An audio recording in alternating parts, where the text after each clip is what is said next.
Welcome to LOA Today. I'm Walt Thiessen here with life coach Cindy Chavez. Today is Wednesday, February the 5th, 2020, 4 p.m. New York time. Wherever you are in the world, thanks for joining us for another episode of LOA Today, your daily dose of happy. And I'm happy that we're back on Neville Day. Happy Neville Day, everybody. Wednesdays are Neville days around here.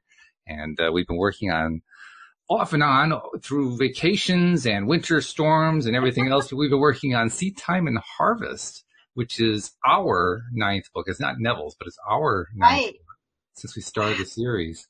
Yeah, think about that. We've talked about that a few times lately, but it's just kind of like, wow, we've really been doing a lot of books. Right? We have. We have. And I think that every time we've done one, I've learned something new.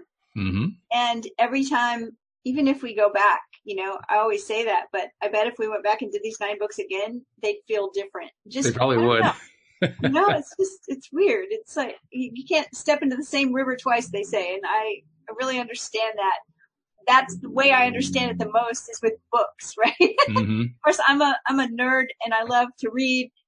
And I have a handful of books that I read over and over, and some of them are Neville books, and always different the next time around. But it makes sense because, we talk a lot about perspective. Our perspectives are constantly changing and shifting. Right.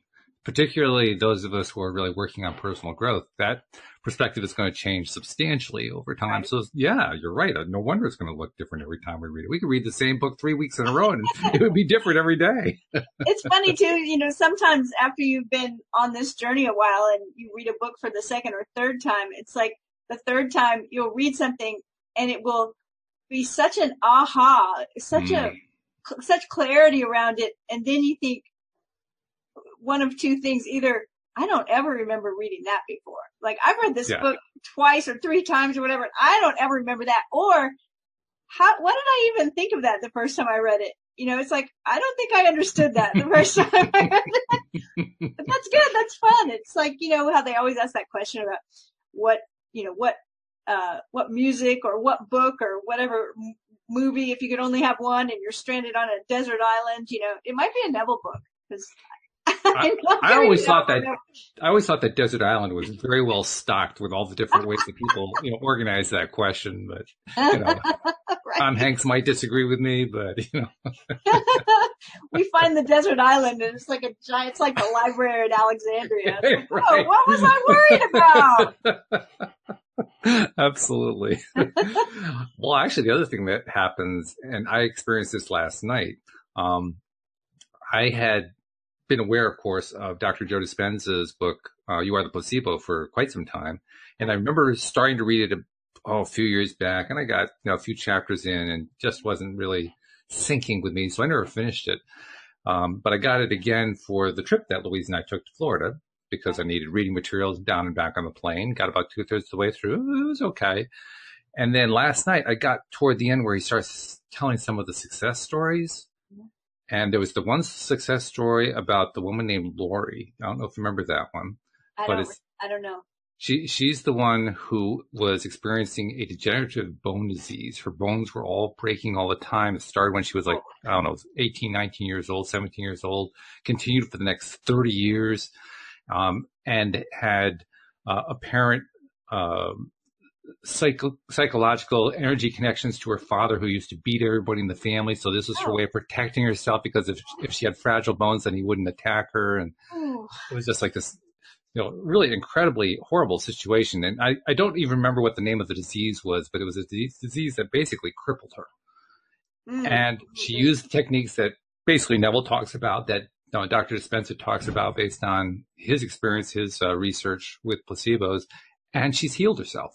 Wow. Completely healed herself. Now, it took it took a long time. It took a long time, 30 years for her to, first of all, learn it, and second of all, unlearn all the stuff that she needed to unlearn, and keep trying every day to visualize her life being better, even though it seemed impossible and she didn't believe a word of it and so forth. But she persisted and persisted and persisted until finally she had the breakthrough. And I was thinking about some of the Neville stories where, he's talking about these, what we would almost call miraculous manifestations. Right. This woman's manifestation, I think, ranks up there with anything that he wrote about, in part because of the detail that Dr. Dispenza goes into. But the other thing that really caught my attention is this story takes 16 pages. Neville's take maybe a half a page, you know. Wow. Well, a couple things came to mind when you were talking about it. One, of course, is persistence. Oh, right? yeah. And what I want to say about that really quickly is that Walt, you started a Facebook page. Yep. Right? Where everyone is posting their little vignettes. Right. And the name of the page, is it LOA Today, Pivot Pals? It's Law of Attraction, Pivot Pals. Law of Attraction, Pivot Pals. Yeah. And what's really cool, and it took me a long time to go over there and post something. I said, oh yeah, I need to do that. And I kept forgetting about it. But as you see, my wrist is in a brace. I've talked about it the last few podcasts. It's been in the brace for about a month. And it was definitely getting better, but very, very slowly, right? Like my husband kept saying, how's your wrist? I said, I can tell that it's better, but it's not a lot better. It was moving very, very slowly. And so I kept doing this vignette at night when I would fall asleep. And then sometimes I'd just forget about it and wouldn't do it for a few days. Then, of course, my wrist would hurt. I'd remember. So I went over and I typed it up into the Pivot Pals group. I said, I've got a very simple vignette going on over here. The vignette is simply that I'm writing with my favorite pen. I can feel my pen in my hand. I can feel the paper, my left hand on the paper. So I feel the paper. I'm having a coffee. I can smell and taste the coffee. And I hear myself say as I'm writing to my husband, I am so happy to be writing again without pain. That's pretty simple, right? Like it takes longer for me to describe it than for me to actually do it. And it's right in the vein of what Neville talked about. That's exactly the way he said to do it. Right. And so I posted it over there, and now that it's there, I'm reminding myself to go over and to do the exercise, and then to go over and just make a note. Like I've just been putting a check mark, right? Like I did it today. Yep. And I can tell you that in the week that I've been doing it, my hand is really starting to improve much quicker. Like it's sort of like, wow, now it's picking up speed. So I think that's, I want to encourage everybody, if you're doing these Neville methods that we've been teaching, if you're doing these vignettes, go over there and join that group and like get some support, because it's fun, when you post, okay, I did this today, other people will, like it or comment, and it feels like you've got like a team of people supporting you. So that's important. The other thing that I think is really interesting about what you just said, recently, I celebrated 10 years of being a certified coach. Woo-hoo! This week, I was actually cleaning, and the certificate, I looked at it and it said February 3rd, 2010. I was like, oh my gosh. So I wrote a post about it, and in the post, I mentioned a dozen ideas, not that I've learned in these 10 years, but that I already knew 10 years ago. They were the ideas that like pulled me through when times were tough. They were the ideas that I hung on to and that I got to it. I wanted these ideas to be like in my bones, so they were there, automatic. And one of them was the problem and the solution is the same thing. That's probably the first of all those ideas that I learned years and years ago that's really been important in my life. And somebody commented in the thread and said, can you explain that? Like, how can that possibly be? The problem and the solution are the same thing. And you just gave a great example of that. This woman's body created a disease in her body where her bones were fragile. Yeah. As the solution to being beaten by her father. Yeah, exactly. Right? It was the problem. Boy, she's got a problem. Her bones are fragile, but it was also the solution, right? It was solving something else for her. And we do this all the time. It may not be as dramatic as a fragile bone thing, but we do it all the time. And I think it's interesting to recognize that, our bodies our subconscious doesn't make judgments, right? So as a child, if she had the thought, if my bones were fragile, he wouldn't be beating me. Sometimes our subconscious like, okay. Our subconscious does not say, oh, that's a bad idea. And right. In one of the Neville books, he talked about this, that the subconscious doesn't say, oh, no, think of something better. That's not a great idea. Right. Like we would do as people, right? We would say, oh, no, like you don't want to do that to yourself. And we've talked about this before, the idea that when we're small, in our country anyway, in America anyway, and when you go to school, almost the only thing that can get you out of school is being sick. True. Mm-hmm. right? You can't just say, hey, Mom, I feel like sitting home and watching cartoons today. Okay, I'll write you a note. And the school says, oh, that's cool. No, that doesn't happen. But if you say, Mom, I don't feel good today. Oh, okay, we'll write you a note. And the school says, okay. And, I recognize we can't just be, fooling around all the time. We have to have an education or whatever. But I also see that we go through life like the first 12, 16, whatever years of our life, we have this trained into us that like, how do you get out of something? You get sick, right? Yeah. It's not okay to say, I really don't want to do that. But if we say, oh, I'm sorry, I really wanted to go with you to that thing, but I'm feeling a little under the weather.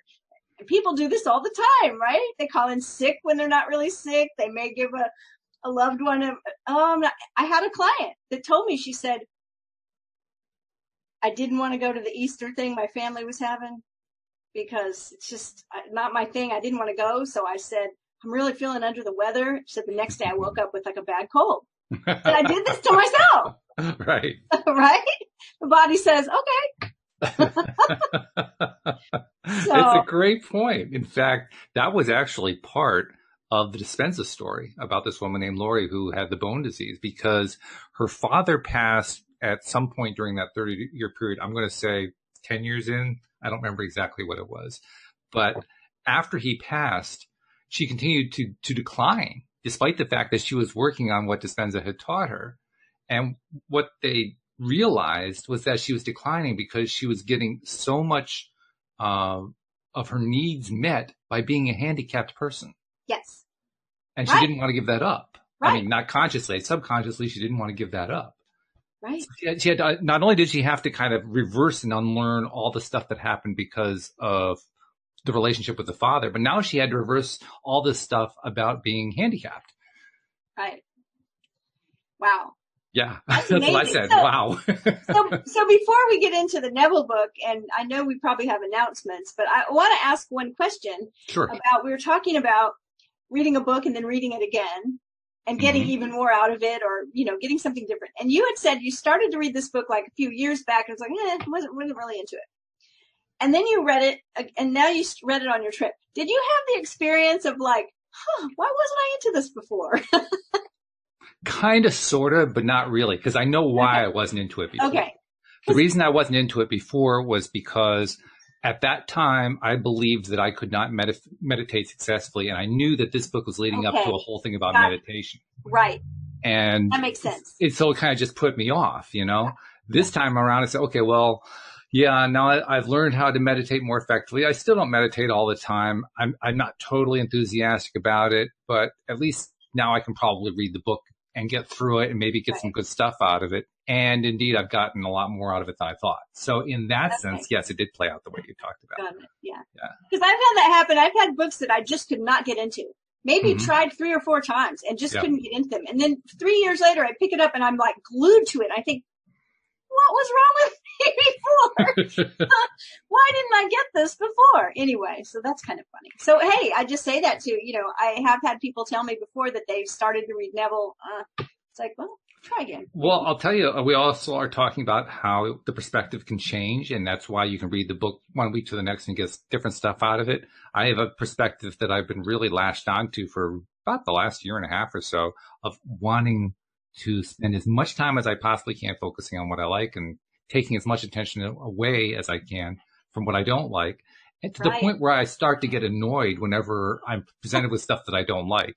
And I'm reading the book, and Dispenza loves to present the really extreme cases to make, a startling point. But so many of them were cases like I didn't even want to read them because they were talking about such horribly negative situations, which the last time that I looked at the book, I probably would not have reacted that way. So the thing that actually would have gotten me through the book the last time actually slowed me down this time. It's going to change every single time. It's true. Yeah. But nevertheless, I got to the really good part because it's I'm like glad 3 you did, stories in a row. I love that story, and this has been an interesting conversation so far already, right off the bat, before we even got into the book. So, and we can hardly even get into it because we have to do the announcements first. So we better do that and get right into the book. And as Cindy pointed out, we want you to be members of the Law of Attraction Pivot Pals group because it works and people are getting benefit out of it. And a small percentage of our listeners are actively doing it. I am very pleased to say a number of people kind of took my challenge and started not only placing the vignettes, but revisiting their vignettes and marking the fact that they're revisiting them. So people are taking it seriously. They're saying, yeah, I want to make change in my life. I want to improve things. So congratulations to everybody who's doing that. And for the rest of you who haven't done it, join us. Join the group. We'll let you in. Just say that you're a listener. We'll let you right in. You can post your vignette. And you get, like you say, you get really, really nice, positive feedback. I truly believe it's one of the most positive groups on Facebook for that reason, because we don't really allow anything else. It's just about us doing our vignettes. It's just that and that alone. So you really can't go wrong with that unless your vignette is really, really miserable. And we haven't had that one yet. So. I don't think that's happened yet. I don't think it's going to happen. At that point, you have to say, look, if everybody gets to choose what they want to create. Right. Exactly. You want to create, a big load of misery. That's okay. We'll go applause. We also want people to become subscribers to the podcast. Most of you who are listening have already figured out how to do that. If you haven't figured it out, it's really easy. Just go to the homepage of our website, loatoday.net, and at the top you'll find instructions. You just click it, usually one click, sometimes two, depending on what your device is and what apps you got installed and so forth. But 1, 2, maybe 3 clicks later, you're subscribed, and then all of the episodes that we create come streaming right to your device as we publish them every single day. Also, check us out on YouTube, because we live stream to YouTube as we record these Monday through Friday, 4 p.m. Eastern Time, New York time. And so you can actually see what we look like as we're doing these shows. And you can join people like Nasha and Jeffrey, who are currently logged in on the live stream, and share comments that we will include on the show. So, become a live streamer, and you don't also have to be a live streamer in order to watch YouTube. You can actually watch recordings of it. That's what the little bell is that you click when you subscribe. It'll notify you whenever we publish something new. So check us out both ways. We love to be watched as well as listened to. So those are our announcements for the day. All right. Well, excellent. Well, let's see. We're on chapter 8. Oh, Nasha also has some stuff that she's posted here. I wanted to see if there's anything here that we need to bring right in.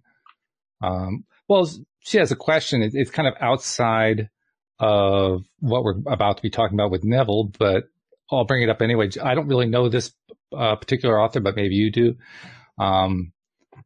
She says, I wanted to know, when Joseph Murphy writes in his book that don't tell anyone about your dreams, what's your take on that? This is the one thing that stops me to post.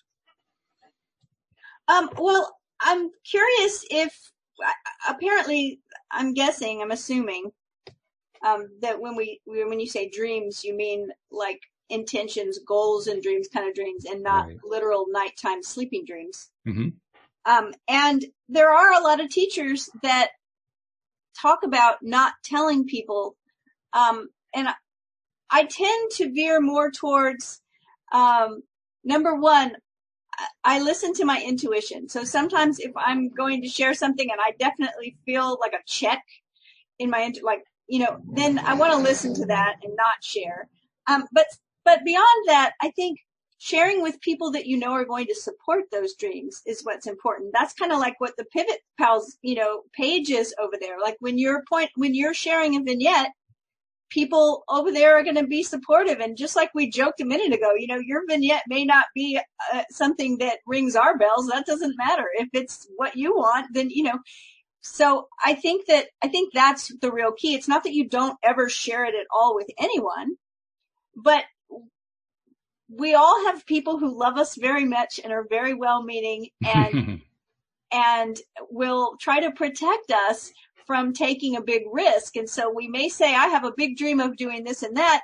They don't want us to be disappointed. And they'll say, well, that's kind of a long shot, and they're not supportive, right? So that's my answer to the question anyway, is I think you nailed it. Share with people that are going to be supportive of whatever it is.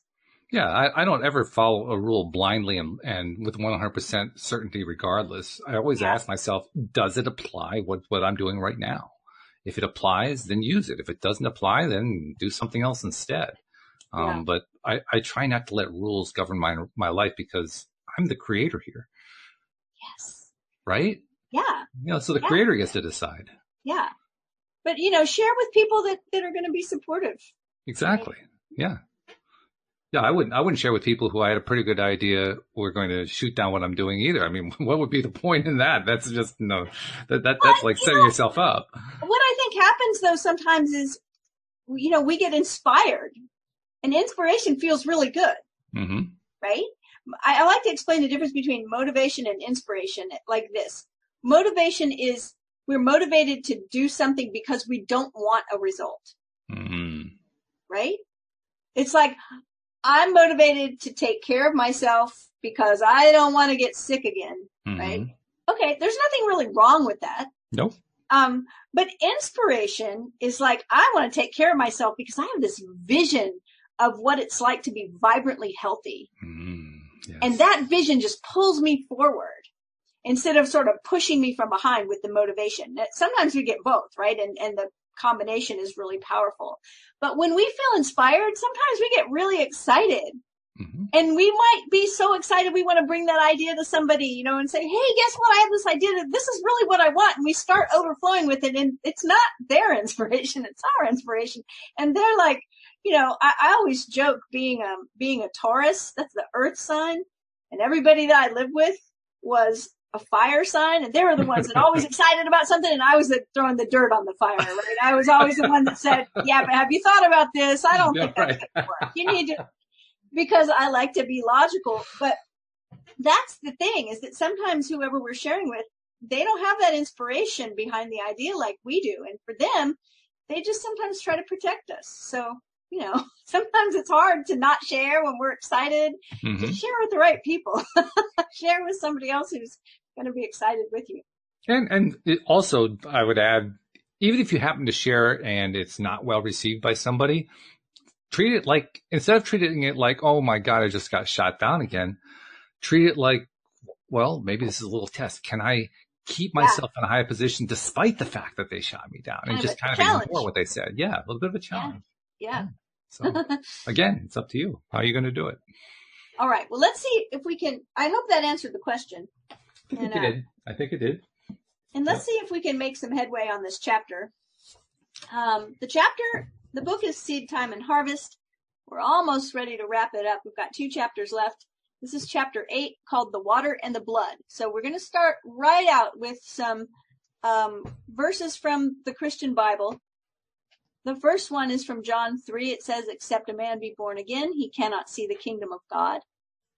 The second one is from John 19. It says, but one of the soldiers with a spear pierced his side, and forthwith came there out blood and water. And the third verse from 1 John says, this is he that came by water and blood, even Jesus Christ, not by water only, but by water and blood. All right, so we're going to break out the Neville decoder rings now. Yeah, I was just going to say, this sounds like a decoder ring time. So, okay. Now, here's what we know already, right, from our previous learning. We know that when Neville talks about the kingdom of God, when Neville talks about Jesus Christ, he is saying these things are your imagination. So now what we're going to learn today, I hope, that will explain these verses in Nevilleese is what is water and what is blood then? Because the chapter title is The Water and the Blood. Right. So Neville says, according to the Gospel and the Epistle of John, not only must man be born again, but he must be born again of water and blood. These 2 inward experiences are linked with 2 outward rites, baptism and communion. But the 2 outward rites, baptism to symbolize the birth by water, and the wine of communion to symbolize acceptance of the blood of the Savior, cannot produce the real birth or radical transformation of the individual, which is promised to man. The outward use of water and wine cannot bring about the desired change of mind. We must therefore look for the hidden meaning behind the symbols of water and blood. The Bible uses many images to symbolize truth, but the images used symbolize truth on different levels of meaning. On the lowest level, the image used is stone. For example, a great stone was upon the well's mouth, and thither were the flocks gathered, and they rolled the stone from the well's mouth and watered the sheep.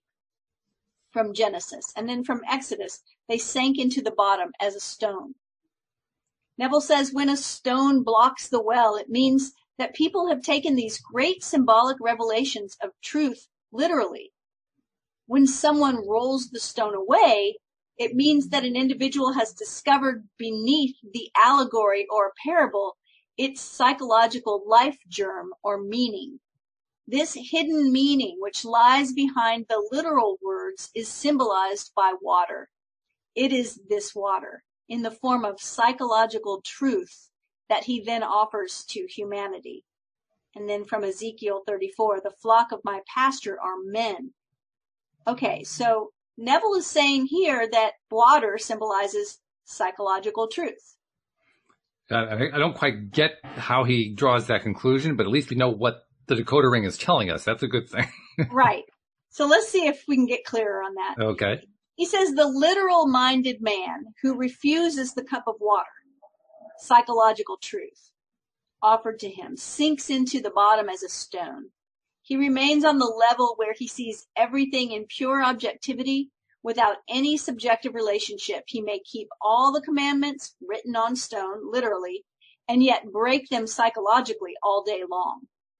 He may, for example, not literally steal the property of another, and yet see the other in want. To see another in want is to rob him of his birthright as a child of God, for we are all children of the Most High. And if children, then heirs, heirs of God, and joint heirs with Christ. That's the little broken part of a verse that he quotes here from Romans. So, okay, so let's just talk about this before we go any further. Okay. So we can try to be as clear as we can about what he's saying. He's talked about this before, about how we see other people. This is a really kind of hard hitting because basically Neville's saying here, well, you might not be a literal thief and steal property from people, but if you see them as being in want, then you're robbing them of their birthright. That's kind of a big, heavy responsibility that Neville's putting on us there. No kidding. Yeah. He's basically saying you are always responsible for what you're focusing on, how it might impact somebody else. Like, oh, okay. Yeah. Yeah. So, that's a little hard to swallow. And yet, one of the things that we've learned forever here is that when we think of people, literally think of people, whatever we're thinking of them, people in our lives, people that we care about, that we're not doing them any good if we're thinking things that cause us to feel bad. I hope I said that right. I think you did. When I'm thinking of, a relative and I know they're having a hard time and all my thoughts about them or about how much pain they're going through and how awful it is, and that's making me feel terrible. I'm really not, that's how I know my thoughts aren't really doing them any good. Mm-hmm. How do I know? Because I feel bad about these thoughts. So if I can switch my thoughts a little bit and hold a vision for them that they're doing better, even if that's all that it is, they're doing a little better. Mm-hmm. That feels better to me. Exactly. That's the gauge of how I know, okay, these thoughts might be actually doing some good. And I think there may be like a secondary message that you just touched on that he's implying here. It'll be interesting to see if he bears this one out, because the way you described it was about how you impact somebody else. But I wonder if he's also meaning how you impact yourself when you do that. In other words, I think for certainly we'll see, but yeah. I'll bet you that's a big piece of it, because everything he teaches is about basically taking responsibility in the truest sense of the word responsible, to be able to respond for your own consciousness. Yes. So at all times, you are the one who is conscious and aware of consciousness and aware of the choices that you're making. He's talking about being, what's the word, mindful? That's the word we use today. Yeah. He's talking about being mindful at all times, not for somebody else's sake, but for your own. And, oh, by the way, also for somebody else's sake as an adjunct. And because we're all connected. Right. And because energy entrains to itself. So he's just mentioned seeing someone in want is like stealing from them. Mm-hmm. He says to know what to do about a seeming misfortune is to have the, quote, cup of water, the psychological truth that could save the situation. But such knowledge is not enough. Man must not only fill the pots of stone with water, that is, discover the psychological truth into wine. And this he does by living a life according to the truth which he has discovered. So we're talking here, and we've talked about this a lot because this is kind of a subtle thing. Living a life according to the truth which he has discovered. So we talk about these ideas all the time. But what did I say right at the beginning of the show? I said, it took me a long time to go over there and finally post my vignette. Yeah. Right? I know it works. Mm-hmm. I was doing it somewhat, but it took me a while to live life according to the truth which I discovered, right? To say, Sure. okay, I got to put this into action. This head knowledge is not helping my wrist. I've got to go a little further with it and put it into some kind of action. So we can read all these books and we can listen to podcasts and we can learn this stuff all day long. But if we don't start putting it into some kind of action, and it sounds like he is saying that is us taking the psychological truth, taking the water and turning it into wine. That's what happens when we get the results of living it. The idea of turning water into wine is normally associated with miracles. Yes. And I think there is Neville calls all this stuff the law of assumption. He never calls it the law of attraction. Right. But it's basically the same concept. And in the law of attraction, one of the things that people are really attracted to LOA about is the fact that they can create these miraculous results. That's what I think he's talking about. He's talking about these miraculous results that we are now privy to the knowledge about how you go about creating them. Yeah. Well, okay. So he's saying if you aren't involved in the activity of filling the water pots with water and then turning that water into wine, you're not following through on the thing that you said you wanted to learn from the beginning. Yeah. And he says, only by such use of the truth can he, quote, taste the water that was made wine. A man's birthright is to be Jesus. He is born to save his people from their sins. Now, quickly, we're going to make an aside here about the word sin for any new listeners. The word in the original language, it does not mean like a moral failure.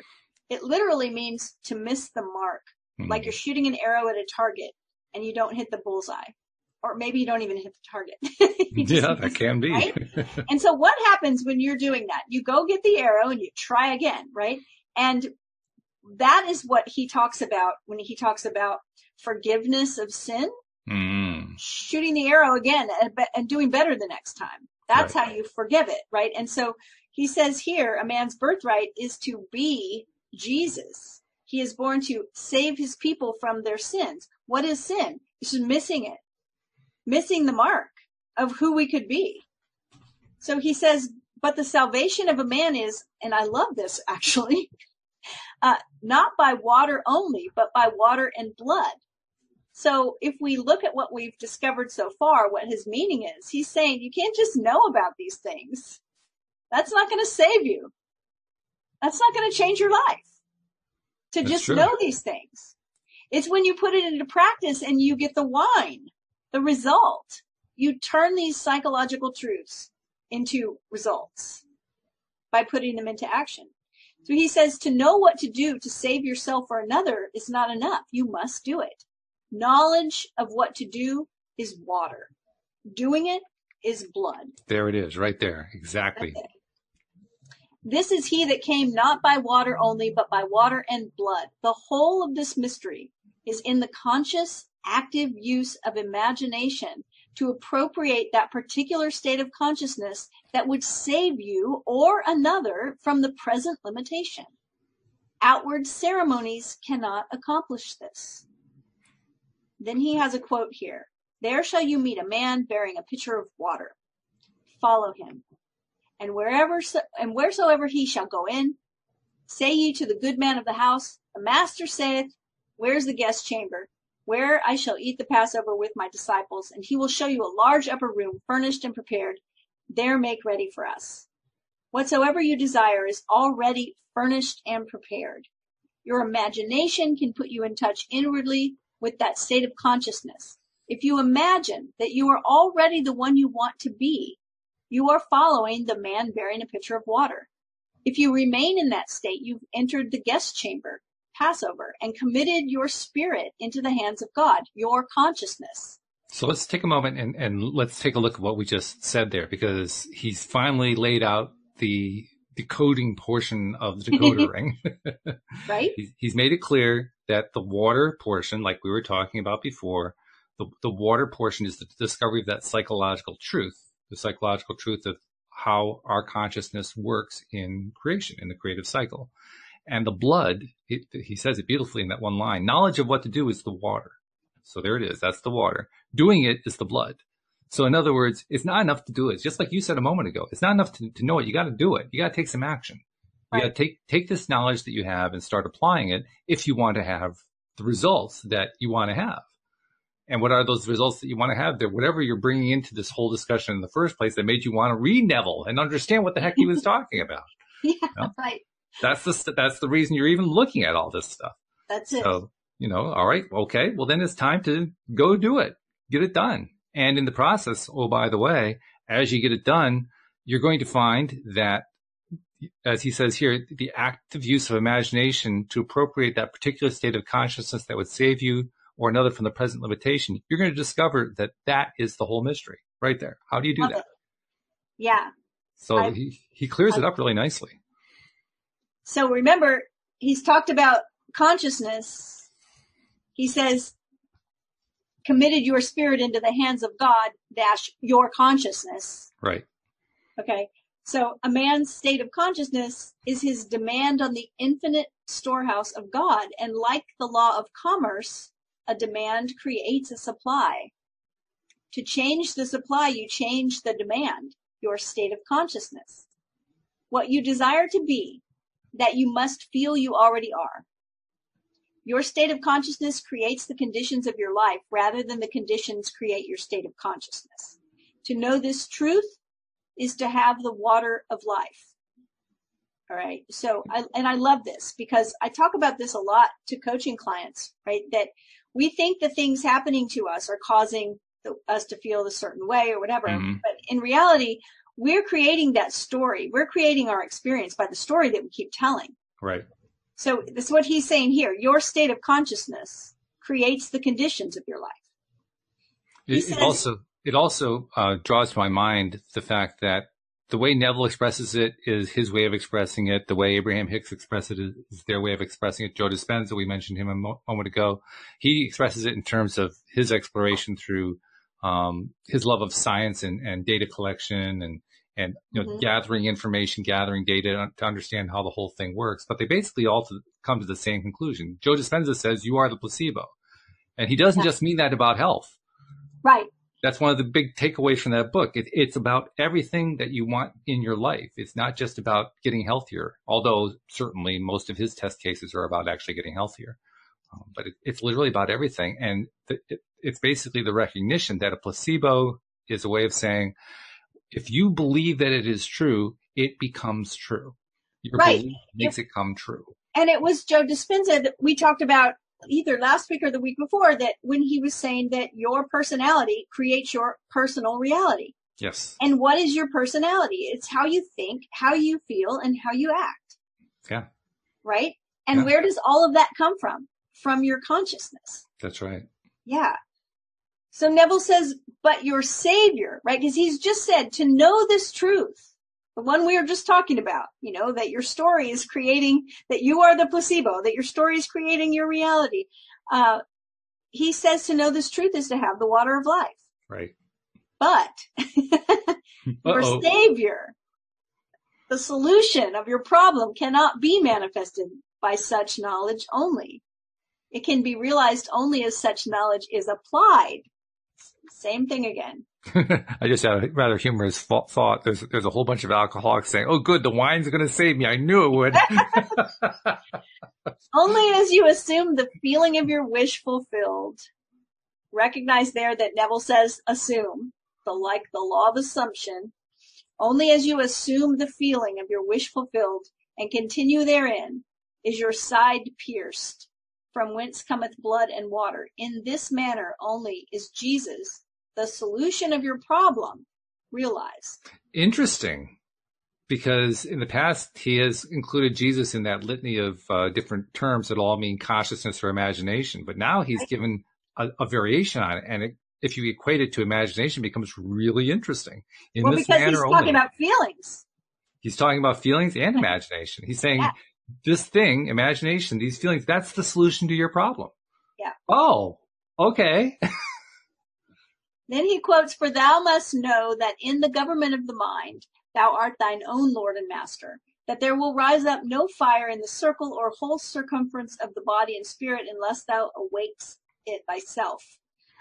You just made a comment that was very much like what he's saying here a little earlier. You said, I don't have to, adhere to any certain rule because I am the one that's creating my own reality, which is what he says here. Then he says, God is your consciousness. He says this over and over and over. Oh, yes. That our consciousness, that our imagination is God.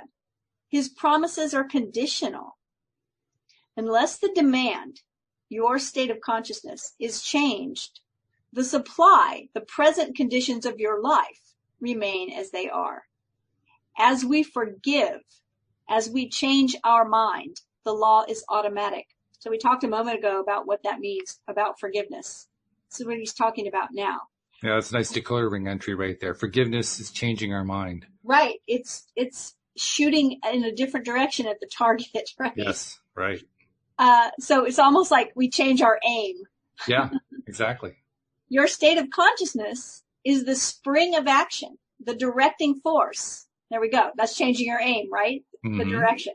And that which creates the supply. Then he quotes from Jeremiah, "If that nation against whom I have pronounced turn from their evil, I will repent of the evil that I thought to do unto them. And at what instant I shall speak concerning a nation and concerning a kingdom to build and to plant it. If I do evil in my sight, that it obey not my voice, then I will repent of the good wherewith I said I would benefit them." Okay, let's see what Neville says about that. He says, This statement of Jeremiah suggests that a commitment is involved if the individual or nation would realize the goal. A commitment to certain fixed attitudes of mind. The feeling of the wish fulfilled is a necessary condition in man's search for the goal. So this is interesting because I think this is really true. And it's a question that I've asked clients before fairly often. And that is, how committed are you to achieving this? Because commitment is going to be important. Now, Neville says here that committing to doing the work, right? Yeah. That's what we're talking about. That's the support. That's the accountability support of the Pivot Pals group, actually. It is. Yeah, exactly true. Yeah. It's to keep us accountable for our commitment. So Neville says the story, yay, I love Neville's stories. The story I'm about to tell you shows that man is what the observer has the capacity to see in him. That what he is seen to be is a direct index to the observer's state of consciousness. This story is also a challenge to us all to shed our blood, to use our imagination, lovingly on behalf of another. There is no day that passes that does not afford us the opportunity to transform a life by the shedding of our blood. And then he quotes from Hebrews, without the shedding of blood, there's no remission. All right, so that's interesting too, because we talked earlier about when Neville was talking about seeing someone as poor, was he said that was like stealing from them. Well, So no, he's also taking it a step further. He says it quite directly, a challenge to us all to shed our blood, which means to use our imagination lovingly on behalf of another. Right. Okay, so here's the story. One night in New York City, I was able to unveil the mystery of the water and the blood to a school teacher. I had quoted the above statement from Hebrews 9:22 and went on to explain that the realization we have no hope save in ourselves is the discovery that God is within us. That this discovery causes the dark caverns of the skull to grow luminous. And we know that the spirit of man is the candle of the Lord. And that this realization is the light to guide us safely over the earth. Then he quotes from Job, his candle shined upon my head, and by his light I walked through darkness. However, we must not look upon this radiant light of the head as God, for man is the image of God. God appears, and God is light to those poor souls who dwell in night. But does a human form display to those who dwell in realms of day? He quotes from Blake. But this must be experienced to be known. There is no other way, and no other man's experience can be a substitute for our own. Key point right there. Yeah. Key point. Because we often, I think this kind of goes back again to the learning the knowledge thing and not applying it. We listen to teachers, we listen to gurus, we listen to lecturers, we listen to friends or people that we know of in the social community who seem to know more than we do. But do we actively try to gain that experience through our own actions? In other words, at what point do we let go of what the teacher is telling us long enough for ourselves to see, is that what I experience? Because you have to long enough to it's an interesting term I'm going to use, but to build a body of work. Yes. As an artist, we work on building a body of work, or a writer, or whatever. But as a conscious creator as well, our experiences become our body of work. And when we can look back and recognize the experiences we've had, we make a stronger case for ourselves. And things become easier and easier as we build a bigger body of work. So we have to, at some point, like you said, stop just knowing and start doing. In fact, even if you're a scientist, you're also creating a body of work, because what do scientists do? They gather data. So you're basically creating your own data to gather, because you're going to learn more from your own data than from anybody else's. Yeah, so no other man's experience can be a substitute for our own.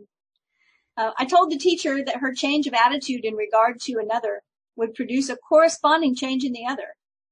That such knowledge was the true meaning of the water mentioned in 1 John 5:6. But that such knowledge alone was not enough to produce the rebirth desired. Such rebirth could only come to pass by water and blood, or the application of this truth. Knowledge of what to do is the water of life, but doing it is the blood of the Savior. In other words, a little knowledge, if carried out in action, is more profitable than much knowledge which we neglect to carry out in action. Yes. As I talked, one student kept impinging upon the teacher's mind. But this, thought she, would be a too difficult case on which to test the truth of what I was telling her concerning the mystery of rebirth.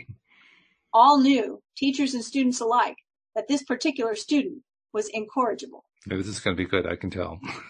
The outer facts of her case were these. The teachers, including the principal and the school psychiatrist, had sat in judgment on the student just a few days before. They had come to a unanimous decision that the girl, for the good of the school, must be expelled upon reaching her 16th birthday. She was rude, crude, unethical, and used most vile language. The date for dismissal was but a month away. I'm sorry, I just have to comment on this. Forget for a moment the lessons that Neville's going to teach us. If you're going to expel a student, why do you decide to do it later? I don't get that one. Well, it may have had to do with whatever the school rules were with age, right? Perhaps, I suppose. That seems like a bit of a reach to me, but we'll hang on to that one. Possibly she wouldn't have to be re-enrolled somewhere if she was already 16. Oh, they were thinking about other schools, and then maybe, I don't know. That's possible. As she rode home that night, the teacher kept wondering if she could really change her mind about the girls. And if so, would the student undergo a change of behavior because she herself had undergone a change of attitude?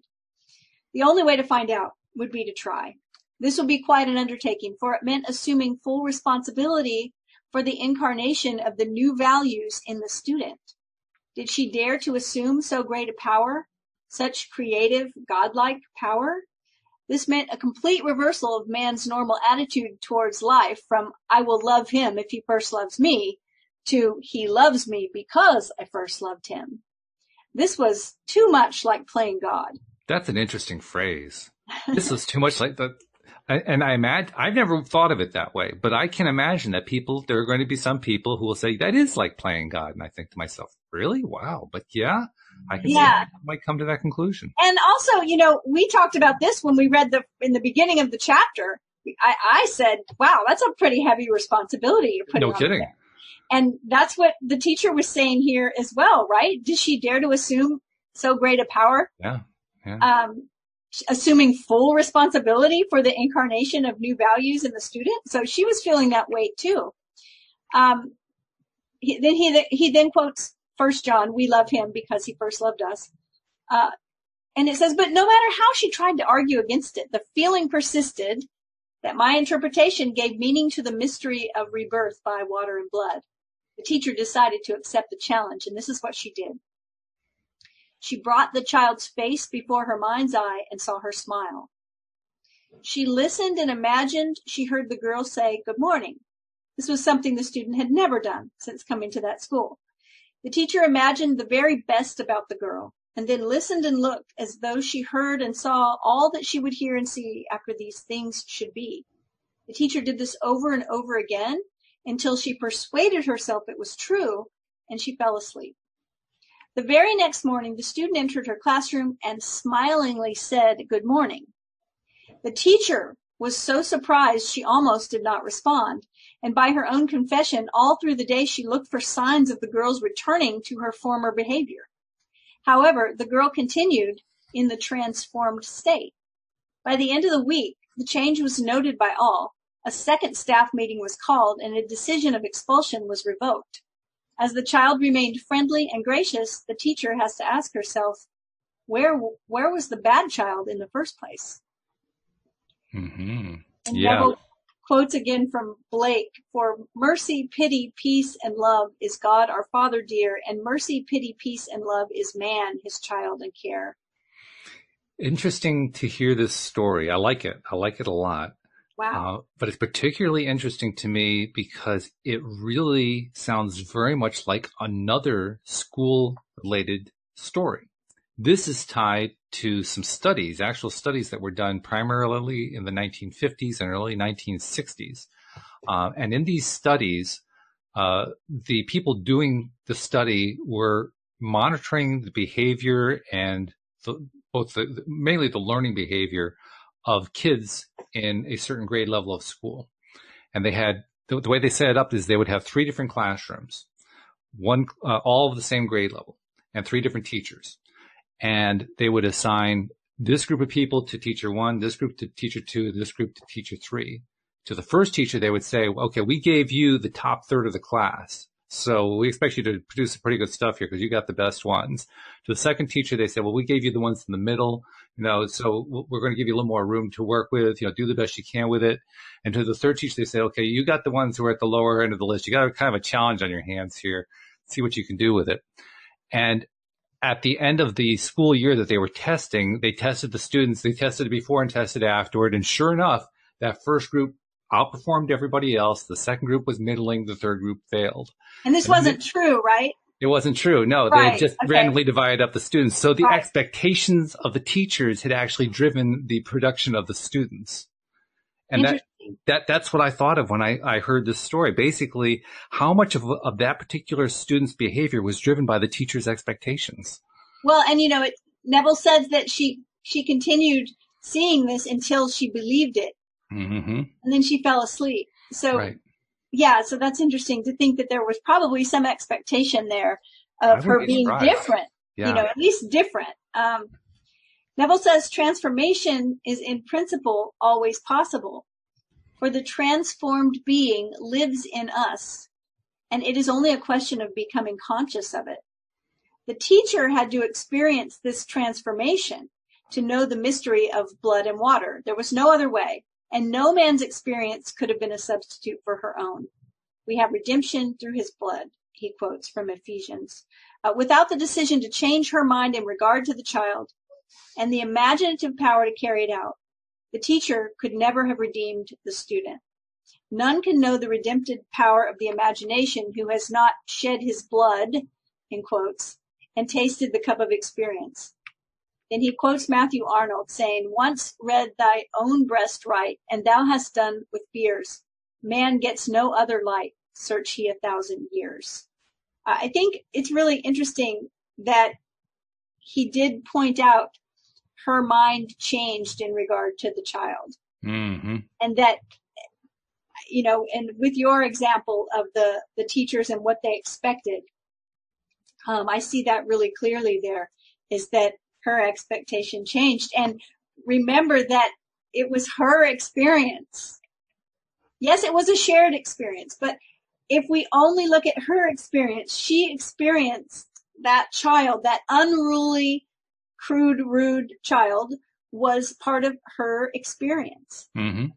And if we're creating our reality with our imagination, then she was thinking of the child that way, and the child changed when her expectation changed. It's pretty powerful. I'm also reminded that in all of these situations where we're talking about, I am putting something out in the hope that somebody else is going to change their behavior, there has to be a recognition of what I'll call the similar vibration effect. Right. In other words, that person has to be receptive to it on some level. It may not be something they've been consciously thinking about, but there has to be a receptivity. If that person is going to be resistant to the change and they're saying, no, no, no, no, no, no, then you can think it all you want. It's just not going to have the results that you're looking for. And now there are going to be some people who will argue. I've had people who have argued with me about that, particularly on Facebook, saying, no, no, no, that's not what Neville teaches. And I disagree with him respectfully. But the point here is that it isn't so much whether or not the other person changes that matters. That's the way people often look at this. Like, right. Well, I need to make this change. He even says it kind of a little bit directly here. He says, without the decision to change her mind in regard to the child and the imaginative power to carry it out, the teacher could never have redeemed the student. But really, did she redeem the student, or did she redeem her own idea of the student? Right.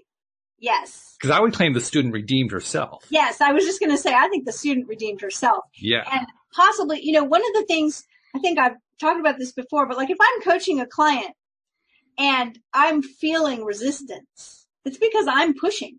That's right. Right. And so we already see in the story that these teachers got together. They had a meeting. They basically said this child is irredeemable and we're going to expel her at the first time we can. And so that's a lot of resistance, right? They were resisting her. They were resisting her bad behavior. They were resisting everything about her. So what happens when she's met with all that resistance? She pushes back, right? But when she arrives at class and the teacher has no resistance towards her, then it's a different story altogether. And it's a great point, and it actually, I think, addresses the question that I raised earlier on. I made kind of a joke about it, but it was the idea of, well, why wait until her 16th birthday to expel her from the school? Why not just do it right away? And now I think we know what the answer is. The answer is that deep down, they weren't saying it consciously, but deep down, the teachers kind of knew there was a chance this girl was going to change. How could they know that? Well, because no matter how much we mess ourselves up, but we can do that. We can get ourselves out of alignment really easily. But as much as we can do that, we can always tell deep down, you know what? Something's not quite right here. Well, because time is going on inside me. Yeah. So they knew. So this is inside me. They knew that on some level. They weren't able to consciously admit to it, but they knew. They knew. Yeah. So great story. I love it. It was a great chapter as well. Very good chapter. I like this whole idea. I told my husband I've never seen anybody change a glass of water into wine. I have seen somebody change a glass of water into Dewar's Scotch, though.